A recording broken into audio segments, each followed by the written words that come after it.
wa isqalallahu ya Isa bin Maryam a'anta qulta linnas, apakah engkau yang mengajarkan Kristen menuhankan dirimu?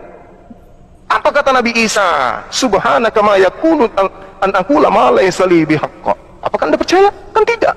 Anda percaya kan Al-Quran itu? Anda sudah mengatakan dari awal. Jadi buat apa saya sajikan kepada saudara?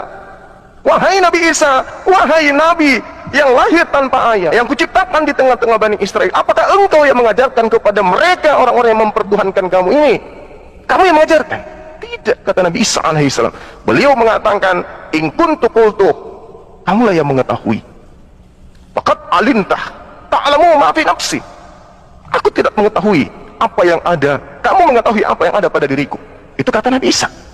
Wala a'lamu ma fi nafsika, dan saya Nabi Isa tidak mengetahui apa yang ada pada dirimu. Artinya Nabi Isa mengatakan, aku tidak dapat berbuat apa-apa dari diriku sendiri, sama yang ada dalam kitab saudara. Jadi buat apa saya menyajikan Al-Quran kalau Anda tidak percaya kepada Al-Quran? Yang bahaya ketika saya menyajikan Bible, Anda tidak percaya Bible. 1 Yohanes 2 nomor 22. Siapakah pendusta itu? Siapakah penyesat itu? Siapakah pembohong itu? Siapakah penipu itu? Siapakah Dajjal itu? Bukankah dia yang telah menyangkal bahwa Yesus itu adalah Kristus? Yang menyangkal Yesus itu Kristus, ya Kristen. Kalau Anda menerima Yesus hanya sebagai Kristus, mustahil Anda menuhankannya. Mustahil. Karena yang disebut Kristus adalah Mesias. Yang disebut Mesias adalah Nabi. Yang disebut Nabi adalah manusia. Yang disebut manusia bukan Tuhan. Kalau Anda mengatakan Yesus Tuhan, berarti Anda adalah antikristus. Karena Yesus mengajarkan dirinya adalah Mesias. Siapakah kamu menurut? Siapakah aku menurut kamu? Engkau adalah Mesias. Nah, bukan aku yang mengatakan, bukan dunia yang mengatakanmu, wahai Simon, tapi Bapa yang mengutus aku yang mengatakan kepadamu bahwa aku adalah Mesias. Barang siapa yang menerima Yesus sebagai Mesias, mustahil dia akan menuhankan Yesus, karena Yesus hanya Mesias.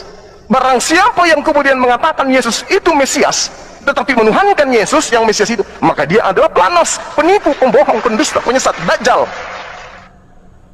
Nah, itu yang perlu saudara pahami. Jadi saya bukan tidak ingin membahas Quran, tidak. Masalahnya Anda tidak beriman kepada Quran. Saya beriman kepada kitab saudara. Iman saya mengatakan kitab saudara adalah fawailul lil ladzina yaktubuna alkitaba bi aydihim tsumma yaquluna hadza min indillah. Itu iman saya. Kitab saudara saya imani sebagai catatan buatan tangan manusia biasa, bukan nabi, bukan rasul, dan lalu orang itu mengatakan ini dari Allah, padahal bukan. Itu saya imani. Wajar kalau saya ambil, karena saya beriman kepada kitab saudara yang hanyalah buku biasa yang dituliskan oleh orang biasa yang mengatakan yang dituliskan itu adalah firman Tuhan, padahal bukan. Saya beriman kepada kitab saudara sebagai kitab yang dibuat oleh manusia biasa berdasarkan Al-Quran surah Al-Baqarah ayat 79. Wawailul lil ladzina yaktubuna al-kitaba bi aydihim tsumma yaquluna hadza min indillah wa yastahuna bihi thamanan qalila. Saya beriman bahwa kitab saudara adalah buku yang bukan firman Tuhan dan juga bukan sabda Yesus, tapi hanya dituliskan berdasarkan hasil penyelidikan. Itu poin terakhir. Ibrani 6 nomor 1 itu jelas sekali. Sebab itu marilah kita tinggalkan hukum-hukum. Kata siapa? Paulus. Jadi kalau saudara memerintahkan Bang Suma jangan hanya mengambil satu ayat, baca nomor 1, nomor 2, nomor 3, nomor 4, nomor 5, baca. Apa tujuannya dibaca? Sementara Paulus sudah mendoktrin dan mendogma. Efesus 2 nomor 15, dengan matinya anak Maria di atas tiang salib, anak Maria telah membatalkan hukum Taurat beserta semua perintah yang ada di dalamnya. Jadi untuk apa? Untuk apa? Saya baca Ibrani 6, untuk apa? Intinya Paulus mengajarkan meninggalkan hukum Tuhan, sementara Yesus mengatakan dunia harus tahu aku anak Tuhan yang diutus oleh Bapa, diperintahkan untuk melakukan semua perintah-perintah Bapa yang datang kepadaku. Di mana tertulis? Yohanes 14 nomor 31. Yesus taat kepada perintah Tuhan. Paulus mengajarkan meninggalkan semua perintah Tuhan. Anda ikut mana?